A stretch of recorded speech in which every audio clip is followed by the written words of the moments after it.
Welcome back. You're watching Stock Watcher with me, Zinati Kuma, and joining me to take your stock-related questions tonight are Shane Watkins from All Weather Capital and Drikus Combrink from Capicraft. Please be sure to send your questions on email at stockwatch@bdtv.co.za or via SMS on 41392 or on X using the hashtag StockWatch. Thank you so much for your time, gents.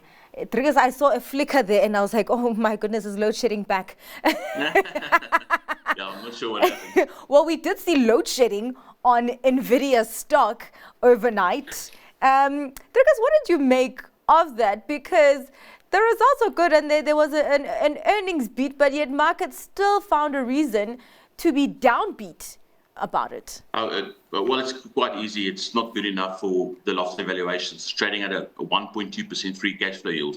You know, it's a lot of it's already on IP multiple, but a lot of the earnings are going back into the business. They are doing all kind of vendor financing basically their customers to buy chips from them, and that goes into the top line again. It's a bit of a it's a bit of a part of the business. Yes, well, that's not my comments, but a lot of people have said that's like a Ponzi scheme. And with these lofty valuations, not a lot has to go wrong, you know, for this share to take a proper beating. 3% down now at the moment. That's not a beating yet. You ain't seen nothing yet. When the market decides they've had enough with this stock. Yeah, well, it's quite interesting because I think in after hours trading it was down 8%, but now at least it's reversed some of those losses, down 3% or just more than a 3%. In fact, the US markets are even trading in the green. Shane, what do you make of how the markets have reacted to NVIDIA's results and guidance? So, Zanati, I guess, you know, the way a share reacts is dependent on two things. First of all, what the result is itself. And the second thing is how the market is positioned relative to the result. So as Drikus said, you know, the results were a little bit below expectation. And the other thing is, I would describe it as quite a crowded long. A lot of people are in it. So when you have crowding and disappointment at the same time, to be dead honest with you, I thought the share would be down more than the 3 it was today. And as Drikus says, perhaps that can still, you know, the momentum can build. As Drikus said, it's a 36 times forward earnings, so not cheap. But on the other hand, you know, the AI story, I think, is kind of intact. And I mean, one of the things that we were talking about as an investment team today is that as the various companies that use these NVIDIA chips implement them in their business, they're going to have to write off their existing data centers that are going to become old and obsolete. And the big tech companies are estimated over the next decade to spend about 300 billion each on this new chip technology. So I think there's a roadmap there. The question is how much of that is priced in already. Well, actually, just on that, because we have a question that's got quite a number of questions within it. Shane, I want to stick with you because you talk about the capex that the customers of NVIDIA are spending. So the question goes, my opinion, artificial intelligence is overhyped short-term and underhyped long-term. The problem at the moment, as I see it, is that there are no indications as yet how companies like Meta and Apple will monetize on the huge capex on AI. Are there no indications on how they'll monetize it? Because I think I saw at some point in the NVIDIA earnings call, NVIDIA saying that they will start to see companies making money, or they are starting to see the companies making money off this AI. Well, Zanotti, what I want to say about that is that someone said that you're not going to be replaced in your job by a machine. You're going to be replaced in your job by someone else that uses AI, which uses a machine. So, you know, I think that this is part of a very broad trend that will unfold over time. I mean, you know, probably we're only 18 months into the AI revolution to the extent that it's been in the public domain. And I think that it will genuinely transform the world that we know. How the companies will monetize it, well, you know, I mean, remember, we all wondered in the year 2000 how Google or Amazon would monetize their business, or Facebook for that matter. And they found ways either through product or through advertising. I guess there's a lot about AI that we don't know, and I think we have to be honest about that. But the truth is, I think it's a real phenomenon. So part of that question, do you agree that stocks like NVIDIA will be marked down within the next year or so if companies like Meta are unable to monetize on AI capex spend? I mean, Shane says they'll find a way, but do you think that that's something that markets are thinking about right now, Drikus, that what happens if these companies can't monetize on that AI capex spend? Yeah, most people buying NVIDIA isn't thinking about that stuff. They're on a sugar high from Powell's speech Friday. They're only seeing lower interest rates going forward with the 10-year at 3.8%. The second thing is a lot of people buying the Max 7 is through their 401k accounts. That's basically like a life annuity or a retirement annuity in the US. They're buying it through those accounts blindly, basically. And a lot of it is just buying through ETFs, index ETFs. So there's a lot of price insensitive bias in the market. Liquidity is coming back into the market the last month or so with the 10-year, at these levels. All indications is that global liquidity is increasing at the moment. So there's that's why maybe we had such quick recovery from that yen carry trade unwind. There's just too much liquidity sloshing around, and it's difficult to be bearish anything at the moment. To be quite honest, I'm frequently trying to get an entry point to protect some of our positions, short some shares here and there, but it's just too much liquidity out there. There's a question here on competition for NVIDIA. Surely competition will also eat into NVIDIA's dominance. Will it, Shane? Are people think about competition for NVIDIA at this point, or how significantly it could eat into NVIDIA's lunch? Zanotti, maybe I just want to touch on something that you mentioned earlier. Yes. And Drikus said, the flows into NVIDIA, okay, a lot of it are passive flows. And so as Drikus said, it's not dumb money, but it's money that flows in a passive sense. Okay. So the US equity market is about 30 trillion in total. Half of that is passive funds and half of it is active, okay? But 80% of the new flows are all going into passive. And so that naturally goes into the very largest shares, among which is NVIDIA with a market cap of about 3 trillion. There are a couple of US companies all hovering around the 2-3 trillion level. And what is interesting about that, I think, and this is kind of a factoid, but the market cap of NVIDIA is more than the market cap of MSCI China. So, in some ways you have to say to yourself, well, would I like to own NVIDIA, great company, or would I like to own every listed company in China for the same money? And the Chinese tech stocks are on PEs of 5, 6, 7, 8, 9, 10. If you want to talk about JD, Baidu, Pinduoduo, Tencent, and so on. And so, there's a huge valuation discrepancy in the world, and that has been driven to a large extent, I think, by hype and by passive flows, which naturally have to go into the larger shares. The larger the weighting a company is in an index, the more flow it attracts. So it becomes a self-fulfilling prophecy. And to that extent, this has driven this AI bubble the way it has. Right. Well, just thank you for clarifying that for us, Shane, but also just on competition for NVIDIA. So I think, there will be competition. I mean, remember, NVIDIA is the designer of the chip. The manufacturing of their chips is done largely by TSMC in Taiwan. So there are some moats, but I mean, I think the competition will probably come from their customers. And already we've seen Apple, Google, Facebook announce that they will begin to design their own chips. So, eventually NVIDIA is going to be competing with their own customers in that regard. Last part of that question. Personally, I see another problem with AI being the huge power demands these data centers have. Personally, I'm playing the AI theme around the energy sector.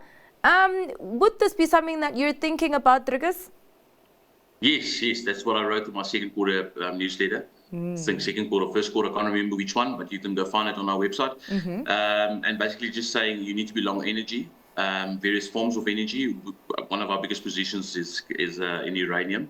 That is actually a bad year to date. It's done tremendously well over the last 2-3 years. But I do think that is part of the future. And natural gas, the natural gas coming online at the moment through either, natural, the traditional way, or through hydraulic fracking. Hydraulic fracking has been the most important and, under-mentioned thing that has happened to the world in the last 20 years. Look at what natural gas prices were before hydraulic fracking in the early 2000s, before that took hold. It's about a quarter of the price at the moment, and it's 20 years later. You have to account for inflation as well. So most of those cheap gas sits in Russia. They will be trying to sell that to China, and the other cheap gas sits in the US. And there's a lot of companies in the US that you can invest in. They will use that natural gas to power those data centers, and most of them will happen around the Permian Basin. And you can play that in one or two ways. The one is through the Texas Pacific Land Corporation. It's too expensive, in my opinion, and the land tracts aren't adjacent to each other. And the second one, a much smaller one, is called Land Bridge. You can go look that up. All right, interesting. Shane, coming to you on the playing the AI sector through energy. What are the panel's energy sector stock picks, and how do they rate Orion Metals, as copper will surely play a big part in powering the power-hungry data centers? I'm not sure if you would specifically go for Orion, but how would you approach playing the AI sector through the energy sector, Shane? I think Drikus is absolutely right. I think uranium's a big play, because I think one of the issues in energy in general is you have your base load and you have your peak. And you need to have traditional energy sources in your base load. Okay, the base load is when the wind is not blowing and the sun is not shining and the water is not flowing. Yeah. So every company or every country is looking to how they're going to source their base load, and then their surplus will come from, let's say, clean energy. So the reality is that the traditional methods of energy generation, which would be coal and to some degree nuclear, are not going away. And really that is only supplemented by now the sort of cleaner forms of energy. So I think, you can go for your traditional energy companies if you want to. I mean, in South Africa, we have Sasol that's trading on a sub 4 PE, and they obviously manufacture petrochemical products. I mean, petrol and diesel really, but I mean, they extract that from an enormous coal mine. And I think that's probably as good opportunity as any in South Africa. Well, having said that, I mean, with the change to Reg 28, 45% of most South African pension funds assets are offshore now. And so that opens up a whole new universe. And as Drikus says, there are a number of listed uranium companies, I think some of them in Canada, that you can play. All right. Shane, before the show started, you actually flagged that Pick n Pay snuck in Sen's announcement that was very late. Today just updating us on the recapitalization plan and also Boxer. What exactly did they say there? So basically, Pick n Pay have said that they're going to raise about 8 billion rand, and that is going to be by selling off 25% of Boxer. And to do that, they're going to IPO Boxer. The IPO will happen sometime in November. I think it'll be a big value unlock for Pick n Pay. The interesting thing, and I've only briefly looked through the circular, the rating that a retail company attracts is largely driven by their operating margins. The higher the operating margin, the higher the rating. And the Boxer IPO document says that operating margin of Boxer is 5.6%. Now that's even higher than ShopRite, which is the best-in-class player. So it's likely that Boxer will attract a very high rating. And, very rough numbers, if you look at the Pick n Pay share price, which is, say, 24 Rand, Boxer is probably worth 35 Rand. So you're getting the rest of the business for minus 10 Rand, like rough speaking, because it's loss-making. So I think the Boxer IPO could be, it could unlock a significant amount of value for Pick n Pay shareholders. And I think, on the basis that the operating margin is north of 5.5%, I think it'll be very successful. I'd be surprised if Pick n Pay, or the Boxer listing, doesn't trade on roughly a rating somewhere between ShopRite and Clicks. I'd say it could be a 25 PE business, which is one of the most highly rated businesses on the JSE, based on that margin. Drikus, would any of this push you towards Pick n Pay and or Boxer? Yeah, I was very skeptical of the whole thing. At first, it looked like they were going to unbundle Boxer. That would have been a big problem, because the rationale would be to unbundle Boxer and just, dump a bunch of debt onto Boxer rather than keep it at Pick n Pay level. But yeah, I think this makes sense. They'll get capital, they need the capital, they need to get back some market share, but they also need to do a lot of other stuff. The one problem, going for the Boxer side, I think it makes sense at this stage to buy it, but be cognizant of the fact that Pick n Pay might need more capital going forward.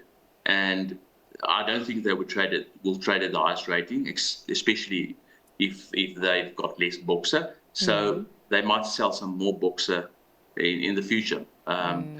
That's always a possibility, and that might be an overhang to the stock. But I think Shane is right. I think it will attract a great premium, Boxer itself. All right. Well, there's a question on PGMs. With most PGM counters reporting this week and the following week, a clear trend of weakness is identifiable. However, does this earnings slump create opportunities within a depressed sector? Shane? So, Zanati, investing is inexact science, and you only know events for sure when they actually unfold. But I would say that PGMs are kind of an interesting space at the moment for a few reasons. The first is that the global car market over the last 5 years has declined from about 100 million cars a year to about 92 million cars a year, and that's because we've been in a rising interest rate environment, and cars are financed, and so people have been buying less cars. We're now at the peak of the interest rate cycle, and interest rates will come down, and that's likely to drive the overall car market up. So that's the first part, the overall car market. Then within cars, over the last 5 years, the penetration of EVs has gone from about 20% to about 40%. This is of new cars. And our view is that the EV penetration has peaked now, and that from here on, internal combustion engines will either begin to regain a bit of market share or at least stabilize. And in fact, if you look at the European legislators, they've pushed out the period where they were going to ban the sale of internal combustion engines from 2030 to some date 2035 and 2040. So there are a lot of issues that the EVs need to overcome, and we think either internal combustion or battery electric hybrids are going to be kind of the future from here. So I think there's a good story really in PGMs. I mean, the short position in palladium is about 600,000 ounces, and I think that's only a 2 million ounce a year market. So big short positions in underlying commodities. The PGM sector in South Africa is very under-owned, and if I had to go for one, I would probably say Impala, for the reason that Impala has quite a lot of operational leverage in the business, and it's possible that Sibanye will shut Stillwater in the United States. If Sibanye shuts Stillwater, they give up that production, but the metal prices may improve. That's why they're doing it, to get a bit of supply out of the market. Impala will benefit from that, but not lose the production in the same way that Sibanye will. So we think PGMs are an interesting space. I think they're definitely worth a stab around here. The only thing that counts against them perhaps is the strong rand, because remember, these are companies that produce in rands but sell in dollars, and the rand dollar has been very strong. It's come back all the way from 19 to 17.75, and then undoubtedly they need metal prices higher, not lower, from here with the currency where it is. Well, second part of that question, Shane, I'm glad that you also picked out one that you would go for at this point, Impala. For you, Drikus, does one have a view on African rainbow minerals given its diversification, if this does provide an opportunity for one to go in? It's cheaper than the other diversifieds, but Bulletin just knows how to allocate capital better than all the other diversifieds. We've stayed away from all those that have exposure to iron ore, for a few years now. We just said that there's not more bridges to nowhere in skyscrapers going up in China. There will be iron ore demand pickup from other parts of the world, but not nearly as much as in the heyday. And iron ore is one of the commodities that's really not in short supply. There's a lot of the stuff on planet Earth, and some of it are still really accessible. It's not like platinum, where it's basically in 3 or 4 countries. So yeah. I haven't got a very strong feeling around, being bearish or bullish on African Rainbow. I'd rather own other stuff in the sector. It's easy as that. All right. Before we get to your stock picks, I'm not sure how much time we have, but let's start off with, let's do both of them. Please ask the panel about Raubex and PPC's prospects in the short to medium term. So both counters there in the construction space, Raubex and PPC. Shane? Zanati, I think short answer, we like them both. Okay. They both had a pretty good run, so I don't know if you're getting good value here, but if you cast your mind back to what the construction sector was 20 years ago in South Africa, we had large, profitable construction companies. Leading up to the Soccer World Cup, these companies built enormous infrastructure, including the Gautrain, stadiums, roads, and so on. And then post the Soccer World Cup, there was a hangover where these companies were pretty much bankrupted by findings made by the Competition Commission that they colluded on the construction of infrastructure related to the Soccer World Cup. And we actually have an extremely small construction sector in South Africa. I mean, Aveng is basically a business located in Australia. It was an enormous South African company 20 years ago. Murray & Roberts is really a tiny business now. So, I guess you've named one of the 2 premier players that people could go for because you're not really spoiled for choice in that sector. Raubex has traditionally been a road builder, and they've done a great job. They've extremely good management. PPC is one of the largest cement manufacturers in South Africa. Cement manufacturing has tended to suffer because of overcapacity in South Africa. We have 5 or 6 different players, and if you look globally, most markets are only serviced by 2 players profitably. Okay. You have that kind of duopoly situation in most markets where there's high degrees of profitability. There are just too many players in South Africa. PPC have got a very strong position in terms of their quality positioning and a very high market share in the Western Cape. I would say that those are both sensible choices for a pension fund portfolio, but you're buying them after they have moved. Quite interesting that you say both sensible choices, because a lot of people would pick Raubex over PPC. What's your view, quickly, Drikus? Yeah, I'll just say Raubex has gone into renewables. We've got maybe 2 more strong years for renewables. From a high base, everybody was building this stuff because of the 12B tax deductions, etc. And obviously load shedding. If load shedding is really a thing of the past, a lot of that capex will disappear, and some of those new projects, say past 2025, 2026. Will be harder to find. So that's just that comment on Raubex. We're long Aveng. I think Aveng sits with about its more cash than its market cap at the moment. So a lot of those cash are earmarked for some operating or capital expenditure. But I do prefer Aveng in that sector. All right. Gents, let's get to your stock picks as we're talking about preferences. I think we have about a minute between the 2 of you. Shane, what are you choosing? Zanati, I'm going for Pinduoduo. Pinduoduo is a Chinese e-commerce company. It's listed in the United States, American ADR structure. It's quite an extraordinary business. All Weather Capital have a global emerging markets team, and they've been covering this business since 2018, when the company IPO'd in the United States. And amazingly, this business in 8 years has grown to be the 2nd largest e-commerce player in China. It's bigger than JD.com. They have built up an enormous business, and they recently announced results, and the share price has got absolutely smoked.